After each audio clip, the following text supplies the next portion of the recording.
Opération Antioche née en janvier 2024, les acteurs ont initié une cérémonie d'action de grâce week-end dernier afin de rendre toute la gloire à l'Éternel pour ses activités. Fidèles téléspectateurs, voici pour le sommet de cette édition. Bonsoir, merci de nous rejoindre de l'appétit pour vous qui êtes à table. En vue d'outiller les différents acteurs qui manipulent les données à caractère personnel, la commune de Ouagadougou organise du 19 au 20 novembre 2025 une session de formation et de sensibilisation sur la protection des données face aux risques liés aux cyberattaques. On voit cela avec Antoinette Panson Bénin, Gédon Tapseva. Protection des données face aux risques liés aux cyberattaques, formation et sensibilisation au profit du personnel de la commune de Ouagadougou. L'objectif recherché est de renforcer les capacités des différents acteurs qui manipulent les données à caractère personnel de la dite commune. Le top départ de cette formation, qui s'étendra sur 2 jours, s'est déroulé ce 19 novembre 2025 à Ouagadougou.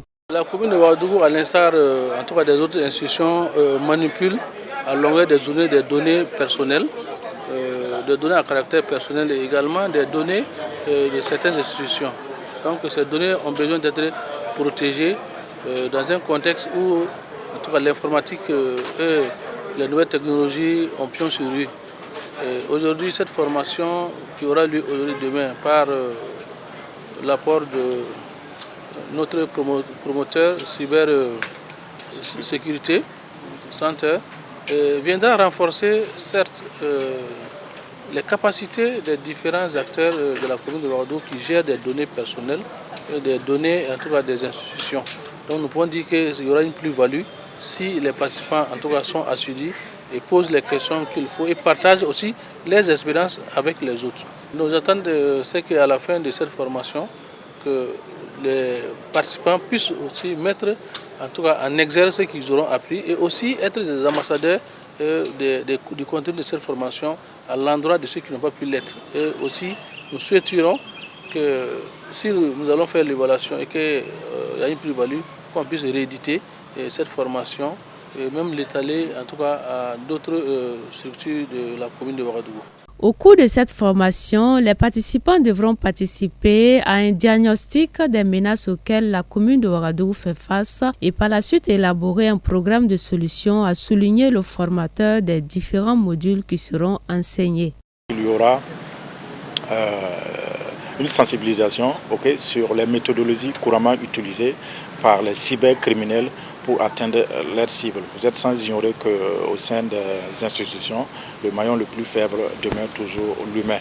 Et les cybercriminels aussi le savent. Et ils passent généralement par ce volet-là, je dirais, cette passerelle pour atteindre leurs cibles. Donc pour dire que quelles que soient les mesures sécuritaires physiques que vous allez dire, il s'agit d'une grande institution, d'une grande commune, alors qui manipule des données je dirais nationales, alors qui relèvent de l'état civil, d'autres données qui seront peut-être amenées à identifier comme sensibles, alors qui vont nécessiter en tout cas une protection.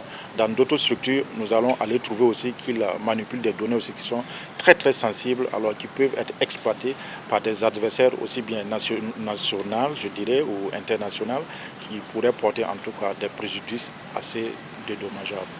Les participants qui prennent part à cette activité sont de profils divers selon le PDS de la commune de Ouagadougou.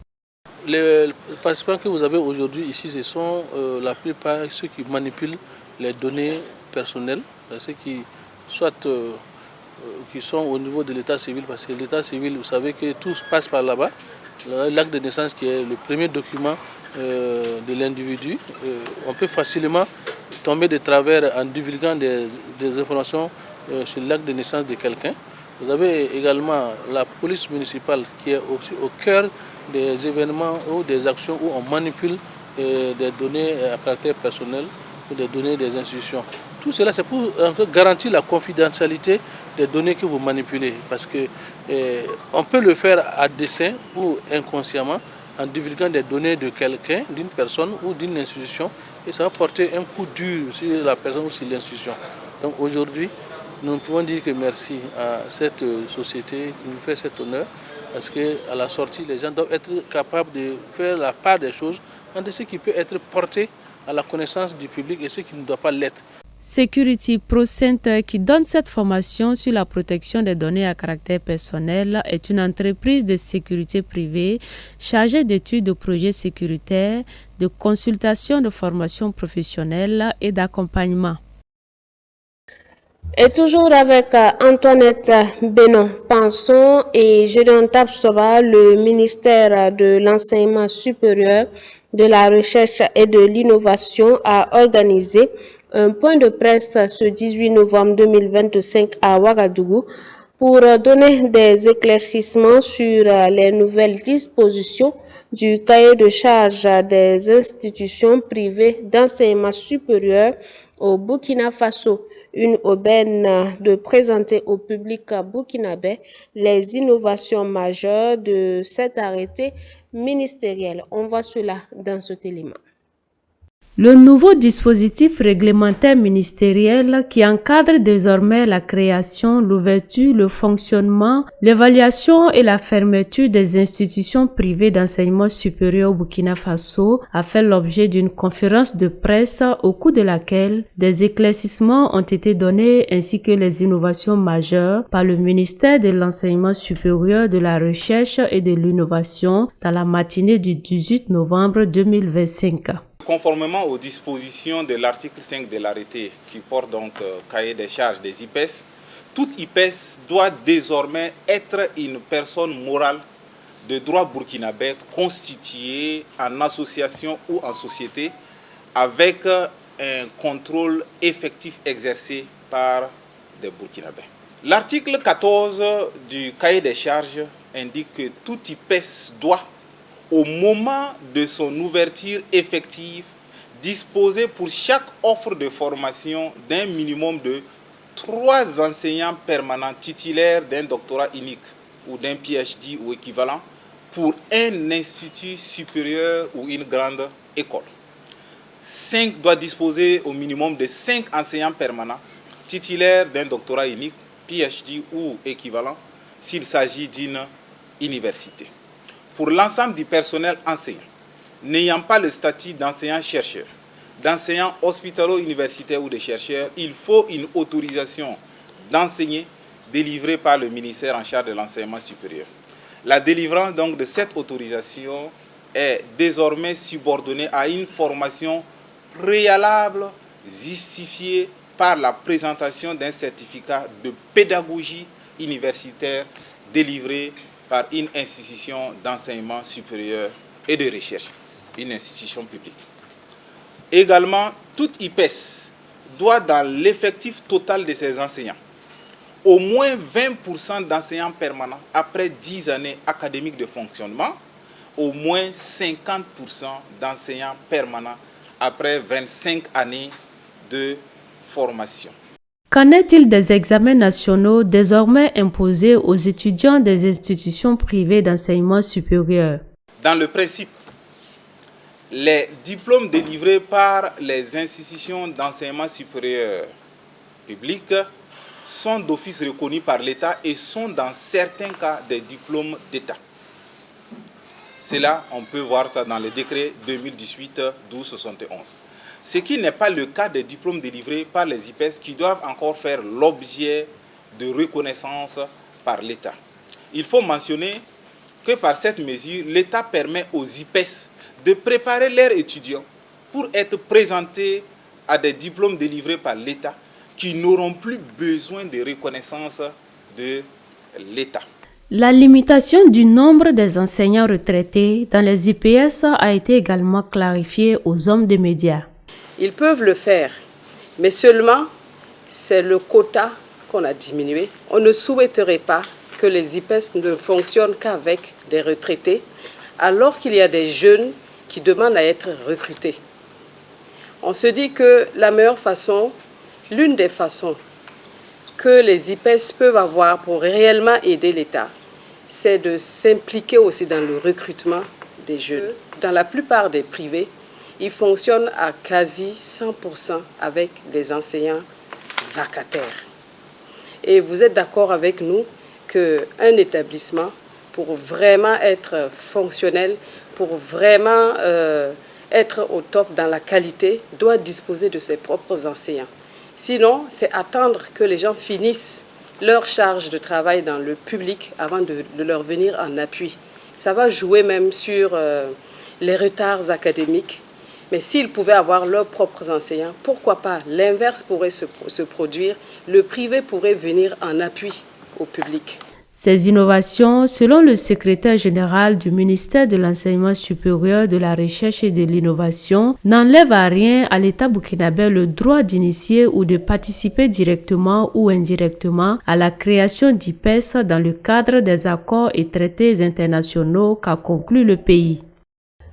Et nous vous l'annoncions en titre, née en janvier 2024, l'opération Antioche fait son petit bonhomme de chemin.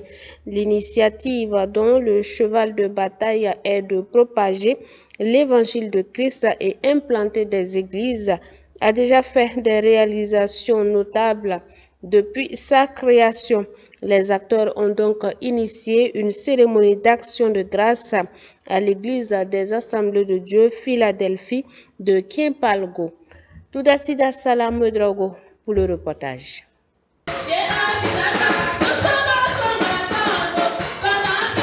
14 églises implantées en un peu moins de 2 ans. C'est l'exploit réalisé par l'opération Antioche, née le 4 janvier 2024 et lancée officiellement au mois de juillet de la même année.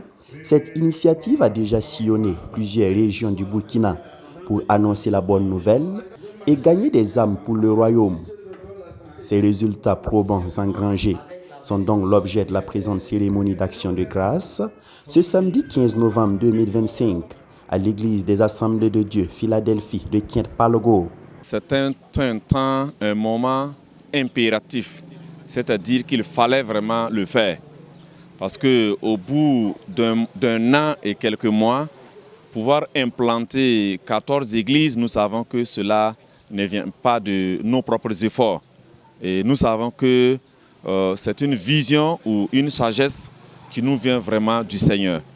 Et nous savons que toutes ces églises implantées, la plupart ont été implantées dans des villages qui n'avaient pas d'église. Et aujourd'hui, parmi ces églises-là, nous voyons des églises qui ont 70 membres, 60 membres, 40 membres. Et c'est pourquoi nous avons choisi de faire en tout cas un arrêt pour dire merci à Dieu afin de pouvoir se relancer. Les actions de l'opération Antioche sont hautement saluées par le président du Conseil général des Assemblées de Dieu du Burkina qui s'est fait représenter à la cérémonie. Le docteur Étienne Zongo a dit être touché par l'œuvre de l'opération Antioche. C'est une œuvre qui impacte les 4 coins du Burkina. C'est pour cela qu'il aurait aimé être présent. Il y a eu des instances qui l'en ont empêché. Il m'a donc chargé de venir remercier les acteurs de l'opération Antioche pour l'œuvre déjà menée. L'opération Antioche s'est donnée pour cheval de bataille d'implanter au moins une église chaque mois, chose qu'elle a réussi avec les contributions volontaires de 15 églises membres et des donateurs particuliers. Le mouvement suscite donc admiration et encouragement. Nous rendons grâce au Seigneur d'avoir cette vision. Voilà, nous sommes très contents et très heureux. Opération Antioche, il nous a venu dans notre région, ils nous ont fait un séminaire et nous avons beaucoup enseigné sur Opération Antioche. Ils sont venus implanter une église, un tabernacle. Voilà, nous sommes très contents et très heureux. Dans 7 mois, nous avons organisé pour les 4 sous-régions. Voilà, ils vont se organiser pour faire des enseignements sur Opération Antioche pour que les gens puissent connaître davantage cette opération pour soutenir, pour aider afin que les âmes soient sauvées. C'est un mouvement très important, un mouvement qui impacte un mouvement, qui implante un mouvement, qui réveille, un mouvement qui donne l'engouement, un mouvement qui donne la vie à tous ceux qui veulent vivre.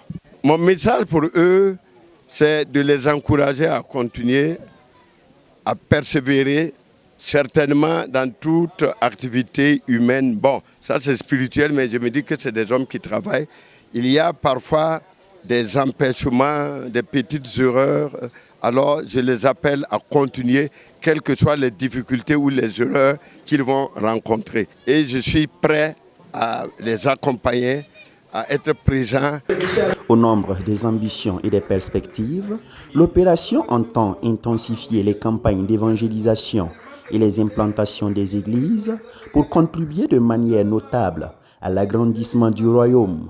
Et pour ce faire, un atelier de soudure a d'ores et déjà été inauguré lors de cette cérémonie d'action de grâce.